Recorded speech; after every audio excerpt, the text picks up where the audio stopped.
Hello friends, स्वागत है आपका आप ही के यूट्यूब चैनल मार्केटिंग ज्ञानोलॉजी में। दोस्तों, आज मैं आपको एक ऐसे शेयर के विषय में जानकारी देना चाह रहा हूँ जिसकी शेयर प्राइस जो है वो उसके बुक वैल्यू से लगभग 0.24 टाइम्स ही ज़्यादा है। और दोस्तों, अभी ये जो शेयर है मार्केट में काफ़ी ही चीप रेट पे अवेलेबल है। और यदि हम फंडामेंटल की बात करें तो कंपनी के जो फंडामेंटल हैं वो भी बहुत अच्छे तो नहीं, लेकिन हम कह सकते हैं कि as compare to other companies काफ़ी अच्छे हैं। तो दोस्तों, मैं बात कर रहा हूँ जिस शेयर के विषय में, उस शेयर का नाम है the south Indian bank limited. दोस्तों, जैसा कि आप देख रहे हैं इस पर्टिकुलर कंपनी के नाम में ही बैंक लगा हुआ है, तो ये बैंकिंग शेयर है, बैंकिंग इंडस्ट्री से बिलोंग करता है। अब दोस्तों, यहाँ पर देखने वाली बात जो है वो ये है कि इस जो शेयर की जो है, इस शेयर की फेस वैल्यू 1 रुपीज़ है। और यदि आप यहाँ पर देखेंगे तो ट्रेडिंग वॉल्यूम आप देख सकते हैं, यहाँ पर लगभग जो ट्रेडिंग वॉल्यूम है वो है लगभग 3,47,76,332 एज ऑन 19 जून 2020। तो आप देखिए कि यहाँ पर जो है शेयर में मतलब कितनी ज़्यादा मात्रा में यहाँ पर ट्रेड हो रही है। यदि हम यहाँ पर बात करें, इसका जो 12 वीक हाई जो रेट है वो है 13.60 रुपीज़, जो कि 26 जून 2019 को लगभग इसी महीने के 26 तारीख को लास्ट ईयर था ये। और अभी जो 52 वीक लो प्राइस है वो 4.80 रुपीज़ था as on 23rd of March 2020। 23rd of March और 24th ऑफ मार्च 2020 ये जो डेट्स हैं, इन डेट्स में ज़्यादातर जो शेयर्स हैं उनकी प्राइस बहुत ही ज़्यादा गिर गए थे, क्योंकि आपको याद होगा दोस्तों, इसके 1-2 दिन पहले ही लॉकडाउन अनाउंसमेंट हुआ था हमारी कंट्री में। अब दोस्तों, बात अगर हम यहाँ करें कंट्री बाय क्वांटिटी की, तो आप देखें आफ्टर मार्केटिंग आवर्स में भी जो है इसकी जो बाय क्वांटिटी 3,32,671 रुपीज़ की जो है इसमें बाय क्वांटिटी अभी भी लाइन पर लगी हुई है। अब हम कंपनी के इंफॉर्मेशन में यदि हम फाइनेंशियल रिजल्ट देखें तो एज ऑन 30 सितंबर 2019 कंपनी ने जो अपना प्रॉफिट दिखाया था वो 8,448 लाख रुपीज़ का था। वहीं 31 दिसंबर 2019 को इसका जो प्राइस है वो 9,054 लाख रुपीज़ रहा। शेयर होल्डिंग की बात करें दोस्तों तो कम्प्लीटली शेयर जो है वो पब्लिक के पास है। कोई भी शेयर जो है किसी भी प्रमोटर या प्रमोटर ग्रुप के पास नहीं है। इस वजह से यहाँ पर अगर आप देखेंगे तो कोई भी शेयर प्लेज नहीं है। अब हम बात करते हैं कंपनी के शेयर और फंडामेंटल एनालिसिस के बारे में। दोस्तों, जो south Indian bank limited company है, ये एक बैंकिंग सेक्टर कंपनी है। और ये जो बैंकिंग सर्विसेज के अलावा para banking activities such as debit card, third party product distribution और जो फॉरेन एक्सचेंज है, ट्रेजरी एंड फॉरेन एक्सचेंज, इसमें भी डील करती है। दोस्तों, ये एक स्मॉल कैप कंपनी है। 1,267 करोड़ रुपीज़ का जो है इसका मार्केट कैप है। और अभी करंट प्राइस जो है इस शेयर का वो चल रहा है 7 रुपीज़। 52 वीक हाई जो प्राइस है वो 13.60 रुपीज़ है। वहीं 52 वीक लो प्राइस जो है 4.80 है। बुक वैल्यू जो है दोस्तों यहाँ अगर हम देखें तो वो है 29.48। स्टॉक पीई यदि हम देखें तो 3.97 है, जो कि काफ़ी कम है। डिविडेंड यील्ड 3.57% है। ROCE अगर हम बात करें तो ROCE 6.09% है। रिटर्न ऑन इक्विटी की यदि बात करें दोस्तों तो 4.68% है। सेल्स ग्रोथ हम देखते हैं तो सेल्स ग्रोथ की बात करें तो 7.36% इसकी सेल्स ग्रोथ है फॉर लास्ट 3 ईयर्स। वहीं पर सेल्स ग्रोथ जो है फॉर लास्ट 5 ईयर्स है 6.52%। और sales growth for last 7 years है 9.76%। कंटिन्यूसली इस कंपनी में हमें सेल्स ग्रोथ देखने को मिल रही है। प्रॉफिट ग्रोथ की बात करें तो ये हमें ग्रोथ, अगर प्रॉफिट की जो ग्रोथ है वो -6.66% for last 7 years, minus 9.44% for last 3 years और -13.36% for last 5 years हमें दिख रहा है, जो कि कंपनी प्रॉफिट में तो है, बट जो प्रीवियस ईयर्स हैं उन प्रीवियस ईयर्स के मुकाबले जो लेटेस्ट जो 3 ईयर्स हैं और लेटेस्ट 5 ईयर्स हैं, तो इनमें अगर हम देखें तो और लेटेस्ट 7 ईयर्स, इनमें अगर हम देखें तो कंपनी को जो है इतने % की जो है डाउनग्रेडिंग हमें देखने को मिली है, प्रॉफिट में हमें कटौती देखने को मिली है। ईपीएस की बात करते हैं अर्निंग पर शेयर की, तो इस शेयर में देखिए दोस्तों 1.76 रुपीज़ अगर आप मतलब एक शेयर खरीदते हैं तो उसमें लगभग ईयरली जो है ये ₹1.76 का आपको प्रॉफिट देता है। डिविडेंड पे आउट आप देखें तो यहाँ पर 18.26% है। जैसा कि मैं आपको अपने वीडियो में बताता हूँ दोस्तों कि dividend pay out, dividend is a part of a profit, और जो कि शेयर होल्डर्स में कंपनी डिस्ट्रीब्यूट करती है। अगर कंपनी डिविडेंड दे रही है तो जाहिर सी बात है कंपनी को प्रॉफिट हो रहा है, कंपनी प्रॉफिटेबल है। अगर हम यहाँ पर बात करें इंडस्ट्री पीई की, तो इंडस्ट्री पीई जो है 14.86 है, जिसके मुकाबले अगर हम स्टॉक का पीई देखते हैं तो 3.97 है, जो कि हम कह सकते हैं कि अट्रैक्टिव पीई है।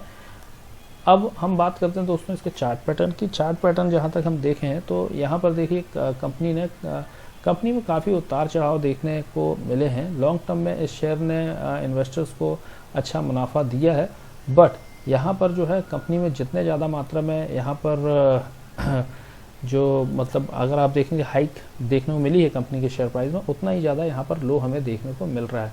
फिर यहाँ पर अचानक हाई हमें देखने को मिल रहा है। यहाँ पर लो हालांकि कम है, कंटिन्यूसली यहाँ पर कम रहा है, लेकिन यहाँ पर हम देखेंगे तो लो एक अच्छे लेवल पर आया था। इसके बाद फिर कंपनी ने जो है फिर हाइक देना शुरू की, और अभी जो कंपनी है 32.97 रुपीज़ तक एज ऑन 12 जैन 2018 में गया था कंपनी का शेयर प्राइस, और अभी जो है लोवेस्ट जो कंपनी का शेयर प्राइस है 6.89 रुपीज़ एज ऑन 19 जून 2020 को ये चल रहा था। लगभग 7 रुपये में ये जो है ये आ गया। अभी हम देखें दोस्तों अगर प्रोज एंड कॉन्स की बात करें तो stock is trading at 0.24 times it's book value.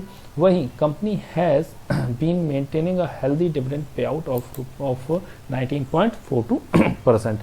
Company अगर हम कॉन्स की बात करें तो company has low interest coverage ratio. देखिए दोस्तों यहाँ पर जो है दो चीज़ें जो हैं ये, और यहाँ पर जो है ये दोनों पॉइंट जो है एक दूसरे से मतलब एक दूसरे के साथ ही चलते हैं। अगर यहाँ पर देखिए कंपनी के पास बोरोइंग ज़्यादा है तो डेफिनेटली कंपनी को जो है इंटरेस्ट काफ़ी ज़्यादा मात्रा में पे करना पड़ता है, तो हम उसके बारे में भी बैलेंस शीट में देखेंगे।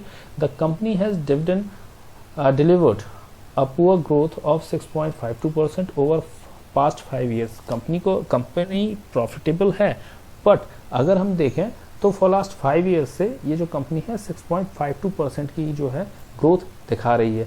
Company has a low return on equity of 6.64% for last 3 years.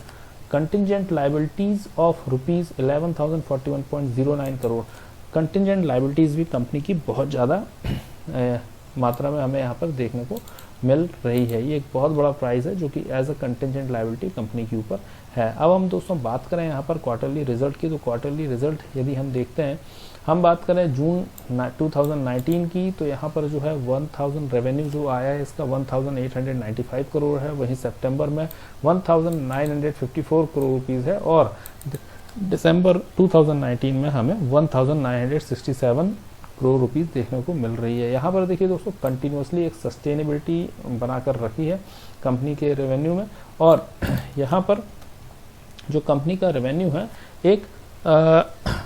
एक मतलब कंसिस्टेंसी परफॉर्मेंस दे रहा है और कंटिन्यूसली हमें बढ़ता हुआ दिखाई दे रहा है सिंस मार्च 2017 टू दिसंबर 2019 के रेवेन्यू को यदि आप डाटा देखते हैं तो हमें इसमें कंसिस्टेंसी दिख रही है, और जो इसका रेवेन्यू है इसकी ग्रोथ में हमें कंटिन्यूसली इंक्रीमेंट देखने को मिल रहा है। अगर हम बात करें दोस्तों यहाँ पर इसके नेट प्रॉफिट की, तो नेट प्रॉफिट यहाँ पर हम देखते हैं, नेट प्रॉफिट भी हमें यहाँ पर कंपनी का बढ़ता हुआ दिखाई दे रहा है from June 2018। Quarter to quarter अगर हम देखें तो इसमें नेट प्रॉफिट जो है हमें बढ़ता हुआ दिखाई दे रहा है। हालांकि कंपनी ने जो मार्च 2018 में हाईएस्ट जो है हाईएस्ट नेट प्रॉफिट यहाँ पर अर्न किया था, और दिसंबर 2017 में भी इनका जो है ग्रोथ काफ़ी अच्छा रहा। लेकिन यदि कंसिस्टेंसी यदि हम देखें तो कंसिस्टेंटली आफ्टर जून 2018 में जब इसका नेट प्रॉफिट कम हुआ था 23 करोड़ रुपीज़, उसके बाद यदि हम देखें तो कंटिन्यूसली कंपनी के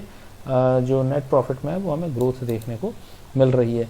ईपीएस की यदि हम बात करें तो ईपीएस आप देखें कंपनी का जो अर्निंग पर शेयर है वो भी उतना अच्छा नहीं है, बट इसको कंसीडर किया जा सकता है। अगर हम बात करें since it is a banking share, तो जो इसमें नेट एनपीए की हम बात करें तो नेट एनपीए हम देख रहे हैं दोस्तों, नेट एनपीए में हमें थोड़ी यहाँ बढ़ोतरी देखने को मिल रही है, जो कि एक अच्छा साइन नहीं है। ये कुछ पॉइंट हैं जिन्हें हमें कंसीडर करना होगा यदि हम इस शेयर में डील कर रहे हैं तो। बट अगर ये जो प्रॉफिट, ये जो एनपीए का जो परसेंटेज है यदि और भी अधिक हो जाता है तो फिर ये एक एरिया ऑफ कंसर्न हो सकता है। अब दोस्तों बात करें प्रॉफिट एंड लॉस की, तो यहाँ पर कंपनी का जो रेवेन्यू है वो कंटिन्यूसली बढ़ रहा है। अगर हम बात करें यहाँ पर, यदि हम देख रहे हैं यहाँ पर मार्च 2008 से लेकर के मार्च 2019 तक कंपनी का जो नेट प्रॉफिट है कंसिस्टेंटली बढ़ रहा है, और ये YOY मतलब ईयर ऑन ईयर परफॉर्मेंस है कंपनी की, यानी हर साल कंपनी ने जो है काफ़ी अच्छा परफॉर्म किया है। लास्ट ट्रेलिंग 12 मंथ का यदि हम देखें 7,607 करोड़ रुपीज़ का रेवेन्यू कंपनी ने अर्न करके दिखाया है। वहीं हम अगर बात करते हैं इसके नेट प्रॉफिट की, तो नेट प्रॉफिट में यदि देखें कंपनी के नेट प्रॉफिट में कंटिन्यूसली हमें बढ़ोतरी देखने को मिल रही है। हालांकि जैसा कि हमने पहले भी देखा था मार्च 2012 में और मार्च 2013 में कंपनी का नेट प्रॉफिट, इनफैक्ट मार्च 2014 में भी कंपनी का जो नेट प्रॉफिट है वो काफ़ी अच्छा था। उसके बाद कंपनी का जो नेट प्रॉफिट है वो कम हुआ, लेकिन उसके बाद जो है कंपनी ने लगातार अपने नेट प्रॉफिट में बढ़ोतरी दिखाई है। हालांकि मार्च 2019 में कंपनी का net profit as compared to March 2018 गिरा हुआ था, बट फिर भी कंपनी प्रॉफिट में थी।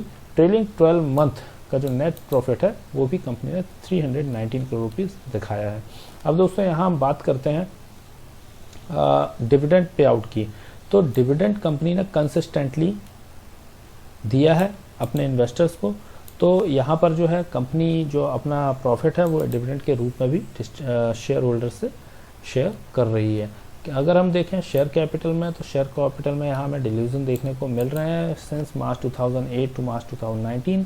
रिजर्व्स की बात करें तो ये एक बहुत पॉजिटिव पॉइंट है, कंटिन्यूसली कंपनी का रिजर्व जो है वो बढ़ रहा है। Reserve is a surplus fund जो कंपनी के पास रहता है किसी भी प्रकार की कंटिजेंसीज को मेट करने के लिए। अब दोस्तों बोरोइंग की अगर हम बात करते हैं यहाँ पर, तो यहाँ पर बोरोइंग जो है ये एक एरिया ऑफ कंसर्न हो सकता है, जहाँ पर कंपनी का जो डेट है वो कंटिन्यूसली, बोरोइंग जो है वो कंटिन्यूसली यहाँ बढ़ रही हैं। अगर हम बात करें यहाँ पर कैश फ्रॉम ऑपरेटिंग एक्टिविटी, तो कंपनी का जो कैश फ्रॉम ऑपरेटिंग एक्टिविटी जो है वो भी हमें अगर हम देखें तो मार्च 2014 से मार्च 2019 हमें कंटिन्यूसली बढ़ता हुआ दिखाई दे रहा है। हालांकि ये उतना ज़्यादा कंसिस्टेंट नहीं है, क्योंकि यदि हम देखेंगे मार्च 2012 में 1852 करोड़ रुपीज़ था, वहीं यहाँ पर हम देखें तो मार्च 2013 में 2699 करोड़ रुपीज़ हो गया, और मार्च 2014 में अचानक गिर के 926 करोड़ रुपीज़ रह गया। मार्च 2017 में 1957 करोड़ रुपीज़ हमें दिख रहा है, मार्च 2018 में फिर से ये गिरा और यहाँ पर हो गया 793 करोड़ रुपीज़, और मार्च 2019 में फिर से ये बढ़कर 1678 करोड़ रुपीज़ हो गया। ओवरऑल ऑपरेटिंग एक्टिविटी से जो कंपनी का जो कैश फ्लो है वो काफ़ी अच्छा हमें नहीं दिखाई देता है, बट इसमें काफ़ी ज़्यादा उतार चढ़ाव है, बट इसे कंसीडर किया जा सकता है। तो दोस्तों ये जो शेयर है अभी फ़िलहाल 7 रुपीज़ के करंट प्राइस में चल रहा है। मैं इसमें रिकमेंड ये कर सकता हूँ कि इसमें हम SIP ले सकते हैं। कस्टमर्स जो हैं इस जो शेयर है इस शेयर को बहुत छोटे छोटे वॉल्यूम में परचेज कर सकते हैं, ताकि अगर इस शेयर में हमें आगे गिरावट देखने को मिलती है तो ये इस शेयर को हम एवरेज कर पाएँ। यदि ये शेयर में हमें उछाल देखने को मिल रहा है तो आप SIP में इन्वेस्ट कर सकते हैं, बट चूंकि ये जो है एक पेनी शेयर की तरह है तो प्लीज़ मैं आपसे यही रिक्वेस्ट करूंगा कि एक बल्क अमाउंट इसमें इकट्ठा इन्वेस्ट ना करें। अब दोस्तों ये रही इस पर्टिकुलर शेयर की बात। यहाँ पर मैं आपको एक और सलाह देना चाहूँगा कि जो भी शेयर मार्केट में इन्वेस्ट करना चाह रहे हैं वो प्लीज़ अपने शेयर मतलब शेयर का जो है और उस कंपनी का एनालिसिस ज़रूर करें, और हो सके तो प्लीज़ फाइनेंशियल एडवाइज़र से भी आप मदद ले सकते रहें।